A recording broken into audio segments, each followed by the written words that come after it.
First one, start off just by thanking the fans, the students, especially the guy. You have a delay like that to start a game, and you're not really knowing how long it's going to be. But to see them, really to see them stick around and stay for the game, and then the amount of students that were still left at the end of the game, the amount of people that were still left at the end of the game. It seems like every game we play here at Bobby Dodd, it gets better and better with the support that we get from our fan base, and I can't thank them enough. And can't wait to see them really double down on today and for the next home game, and then the one after that, and the one after that, and one after that. So I just want to start off by saying thanks to them. Really excited to get a win. All wins are good wins. That was a big thing that I have talked about with the entire organization, that when we win football games, we're going to enjoy winning football games. Whether you win or lose, you got to be extremely critical about what you do, right, and how you play and what you do to correct those things. So, I thought we went in and, Aaron ended up starting off the game, which was a game decision, a game time decision, and first drive, second drive, there he goes again. We didn't do it on the third this week though, but look, Aaron came off the field after the second turnover when he threw the interception. And I said, "Hey man," I said, "Congratulations." I said, "You got him out of you now," and I said, "Shake it off." I said, "Don't think about it. You got to play the next play." And then he throws a touchdown to, I think it was Isaiah on the next drive. Offense was out there, and he came over and he said, "That's the way I can play football." I said, "Yeah, exactly. You just got to go do it." So, we had a lot of guys got the opportunity to play today. I think I counted one time 8 or 9 freshmen on the field on defense for the majority of the really second half. We got a lot of guys on offense who were able to play as well. So all in all, I thought we had it was a good win. I'm excited for the team and the staff for being able to get a win. But at the same time, we've got a lot of things we have to continue to work on, and that's going to be an every week thing. Okay, and we've got to be critical about it and make sure we get those things adjusted and fixed. All right. Any questions? Kelly?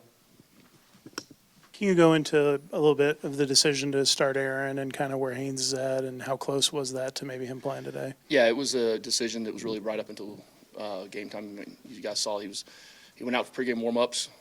He's got just a nagging lower body injury. That I trust. I put 100% trust and faith in our medical staff and our doctors, and our training staff. And as much as you want somebody to play, they're going to do what's best for them. So they can, not have 1 week turn into 4 or 5 or 6. So they made the right decision, and I'm going to support those people, the doctors, and back them up at any point in time.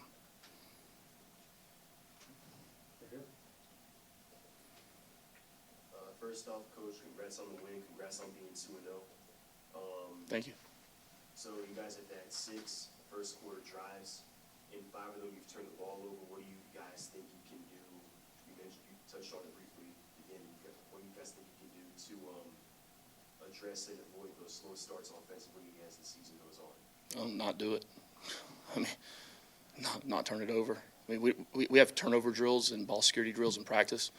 Right? Offensive guys don't go to defense and try to get the ball turned over. They're trying to protect it. Look, this is uncharacteristic of our football team and what we take pride in and what we work. At the end of the day, it's got to be fixed. We've got to continue to work these things. We've got to continue to put the players in positions that practice is game-like, and where they feel that pressure and the decisions and whatnot. Look, some of the things from last week were drastically cleaned up this week, and then something else. And look, like I said, Aaron comes to the sideline after the second one. Hey man, you did it. They're over with. All right, now let's go play ball. And first time guys get in there when you really, it's a little different when you're the guy as opposed to coming off the bench. So I was proud of the way that he settled back into the game and was able to compete the rest of the day.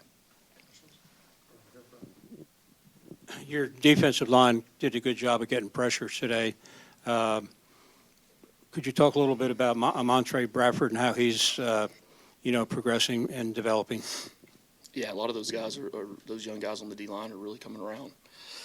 I mean, Montre looks like he was chiseled out of a, look like a Greek god. I mean, he's 6'5", he's long, he's 255 pounds, he can run like a deer. And every time he's able to get on the field and compete like that, he's going to get better and better and better and better. And look, there's so many facets of the game. It's not just always the the big play on the sack. I mean, it's defending the run, playing the run, all those things. So he's progressing, progressing very nicely, as are a lot of the other new guys that are out there.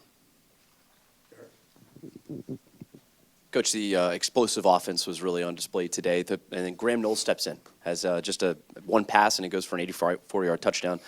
Just speak on the explosive offense that you saw from the team today, and then what Graham did in his first collegiate pass. That's a pretty good QBR, isn't it? So, I mean, it's probably as high as you can get. It's probably the shortest distance for the longest score.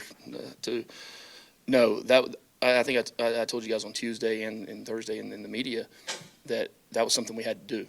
We had to get the ball to our playmakers. All right, we had to spread the ball around.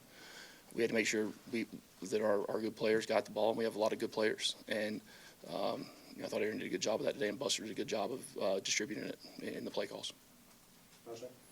And I thought Graham did a nice job.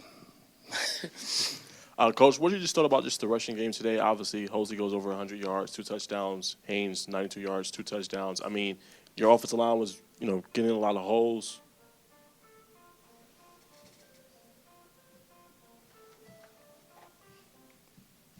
It's not quite Star Trek, but there is a black hole somewhere we're all about to fall into. Repeat the question again. Yes, sir, Coach. Just your thoughts on. Just your thoughts Hey, you know what that was? That was the sound it makes when you step into that jersey from last week. That's what it was.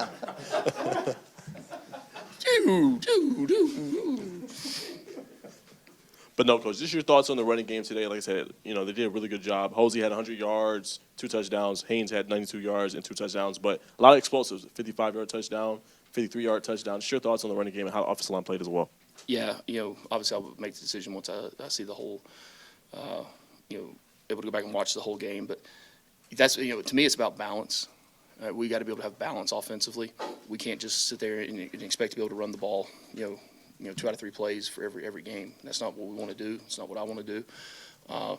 And the balance, I think, is what the right thing. If they're going to try to take away the pass, you've got the run. We knew just from film study and game planning during the week that a couple of those things we did, if they got past the safeties, that the way they structurally, schematically, the way they played defense, that we had a chance to go the distance, and they did. Coach Key, talk to us a little bit, if you would, about Aiden Burr and his strong start to 2025. Yeah, I mean, he's had what do you have, 2 field goals last, 1, 2 last week. Yeah, I mean, it's what he's done really since the beginning of the year. Throughout all spring, throughout preseason camp, the confidence he has. I'll say this, our specialists, they're football players. Right? They are football players, and that's what's really good to see. They're as competitive as any D lineman or wide receiver or offensive tackle. So I've been proud of Aiden.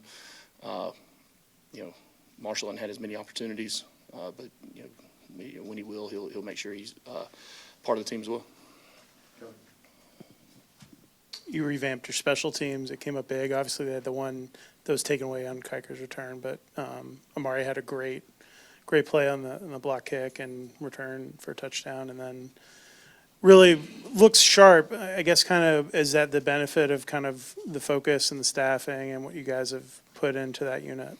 Yeah, first off, I've been really proud of Amari. This is somebody, the play before he jumps off sides, right? And in the past, that could have really been a dagger to Amari. And instead of letting that affect him, we talk about all the time of playing the next play. He plays the next play, right, without any attachment to the previous one. And he's able to, come up big there. So really proud of Amari with that. But, yeah, it's no different than anything else in the program. At the end of every year, you look at the big global adjustments that you need to make. Special teams was something that we felt like we should have been more competitive at last year. So by hiring Tim Salem and Brendan Farrell, those guys, they are all special teams all the time. And I think it's personnel obviously helps, all right? The personnel we have on the roster and the team, but also schematically, the things they're doing and how they teach and how they coach and the amount of time we've spent on them. So I've been pleased to see that because we're going to need our special teams for sure moving forward. Coach, just overall thoughts on how the freshmen played. Obviously, Jordan Allen had a 78-yard reception. You obviously had J.P. Pollard scored his first touchdown. Defensive line played really good today with some of the freshmen, Christian Garrett and Andre Fuller. What's your thoughts on them? Yeah, like I said, I mean, there was 8 or 9 guys, freshmen on defense at one point in time. Christian Garrett's continuing making plays. I thought Tay Harris did a really nice job on the back end today. Had a coming off the edge down on the goal line, had a nice TFL. As a post safety, made a break on the ball and dislodged the ball on a slot seam route that they threw late in the game, and that's what you want that position to do. And the only way these guys are going to continue to improve, it's not about the practice reps, it's opportunity to get in and have game reps. I mean, the last screen we had, Josh Petty was out in front of both of them, and got a really, really good block to spring the last one. Kevin P got a chance to get in there. I could go on and on, with the guys. I don't want to miss anybody out, though. So, Jamison played a lot of the right tackle spot. A lot of the redshirt freshmen, getting in on the defensive line. Landon Marshall got in there and was able to really be productive, I thought, today. So I'm very pleased with how these guys are developing. You really want them to be full go, ready to play as many snaps as needed by the time you really get to that 4th and 5th game. Time for a couple more, Chad. Any initial thoughts on Clemson next week? 24 hours. 24 hours. No, excited to have our fans here, our students here, and be loud for the game. How much does it help just to get, you played maybe all but like 4 or 5 people are dressed today, with Haynes being one of them, but just how big is that for your program to get those opportunities to get everybody a chance to play in a game like that? Yeah, wish we could have gotten some of them in a little bit earlier. And, there was a couple of guys that might have been out at certain spots where it became kind of tough, But it's big. It's really big. I go back to my time at previous stops and how many freshmen are playing at the end of the year. And it's opportunities like this for them to get in there and get those valuable reps. Because what happens is, practice is a grind. Right? And when you're not getting that reward of Saturday to go out and play the game that we love to play, it's hard, guys. It's like it's like it never stops. And to have that reward to play on Saturdays, I'll use Jamison Riggs as an example. He played last Friday night in the game, and then he probably had his best week of practice he's had because you see that light, you see that way there. So it's only going to make us better in the long run. Rick, if you want to wrap us up. Coach, I just want to clarify the decision to go with Aaron that was made after warm-ups during the delay or around that time? Around pregame, yeah. And I know backup quarterbacks always say, they're ready to play. They prepare each week to play. Was there discussions with Aaron, Thursday, Friday, saying, hey, you may have to go, or was it just normal prep that you Yeah, guys I'll leave did? all the discussions we have in-house on how we prepare our guys, but we're very fortunate to have some really good quarterbacks in that room. All right, Coach, thank you. That's it. All right, go Jackets. See y'all next week.